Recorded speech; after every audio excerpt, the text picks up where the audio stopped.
Hi, இன்றைக்கி என்ன பார்க்க போகிறோம்? ஓட்டு போட போகிறோம். என்றைக்குமே வழக்கம் போல் நம்ம டிஃபன் கடை இருந்துச்சா, டிஃபன் கடையை முடிச்சுட்டு நம்ம அப்படியே கிளம்பி நம்மளோட கடமையை கரெக்டாக போய் பண்ணணுன்றதுக்காக சீக்கிரமாகவே கிளம்பிட்டோம். ஆனால் டிஃபன் கடைக்கு வர எல்லாருமே என்னை கேட்ட கேள்வி என்ன தெரியுமா? யாருக்கு போட போகிறீங்க, யாருக்கு போட போகிறீங்கன்னு கேட்டிருந்தாங்க. நம்மளோட உரிமை ஓட்டு போடுறது தானே தவிர நம்ம இவங்களுக்கு தான் போடணும் அவங்களுக்கு தான் போடணும்னு அடுத்தவங்களை வற்புறுத்தவும் கூடாது. அதே நேரத்தில் அடுத்தவங்க சொல்கிறாங்கன்றதை கேட்கவும் கூடாது. நம்மளோட உரிமையை கரெக்டாக பண்ணணும். கடமையை கண் போன்றது, அதை போய் மறக்காமல் பண்ணிவிடுங்க. போகலாமா? அதேமாதிரி நிறைய பேர் கேட்டிருந்தீங்க நீங்கள் என்ன தொகுதின்னு. நான் பூந்தமல்லி தொகுதியில் தான் நான் பாக்கம் கிராமத்தில் எங்கள் ஸ்கூல் இங்கேயே இருக்குது, கவர்மெண்ட் ஸ்கூல். அங்கே தான் போய் போட போகிறேன். போகலாமா? வாங்க.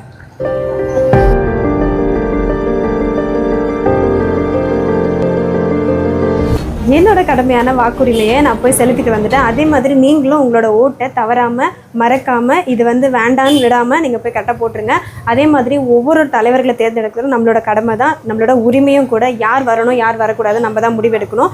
அதே மாதிரி இவங்க சொல்கிறாங்க அவங்க சொல்கிறாங்கன்னா பண்ணாதீங்க. உங்கள் மனசாட்சிக்கு யார் வந்தால் நல்லாயிருக்கும் அப்படின்னு நினைக்கிறீங்களோ அவங்களுக்கு ஓட்டு போடுங்க. வீட்டில் இருந்துட்டு அப்புறம் போகலான்னு இந்த ஓட்டை வேஸ்ட் பண்ணாதீங்க. மறக்காமல் உங்களுடைய தொகுதி எதுவோ உங்களோட பூத்துக்கு போய் நீங்கள் போட்டுருங்க. ஓகேவா? நாங்கள் போட்டாச்சு, எங்கள் கடமையை நாங்கள் கரெக்டாக முடிச்சிட்டோம். உள்ள வீடியோ எடுக்கக்கூடாது சொல்லிட்டாங்க, அதனால் எங்களால் எடுக்க முடியல. வெளியே நாங்கள் சொல்கிறோம். இதோ திங்க் ஓகேங்களா? ஓகே, நீங்களும் ஓட்டு போட்டுருவீங்க நம்புகிறோம். பாய்.